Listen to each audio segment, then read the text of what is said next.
వీళ్ళకి ఒక్కటే సూటిగా చెప్తున్నాను, నిజంగా మీకు దమ్ము ధైర్యం ఉంటే, మీరు ప్రజలకి మంచి చేస్తున్నాం, మా మీద ఊరికే దుమ్మెత్తి పోస్తున్నారు అని నిరూపించుకోవాలనుకుంటే జగనన్నకి ప్రతిపక్ష హోదా ఇచ్చి చూడండి.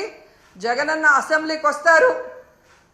గత ప్రభుత్వంలో జగనన్న ఏం హామీలు ఇచ్చారు, ఏం నెరవేర్చారు, ఈ రాష్ట్రాన్ని ఎలా అభివృద్ధి వైపుకు నడిపించారు, ఈరోజు మీరు ఎన్నికల్లో ఏం హామీ ఇచ్చారు, ఈ 9 నెలల కాలంలో 1,00,000 కోట్లకు పైగా ఎలా అప్పులు చేసి రాష్ట్రాన్ని అప్పుల్లో ముంచేస్తూ ప్రజలకి ఒక్క హామీని కూడా నెరవేర్చకుండా ఇంకా అప్పులు కావాలని ఎలా ప్రయత్నాలు చేస్తున్నారు, ప్రజల్ని ఎట్లా మోసం చేస్తున్నారు అనేది ప్రజలకు తెలిసేలాగా మాట్లాడతారు.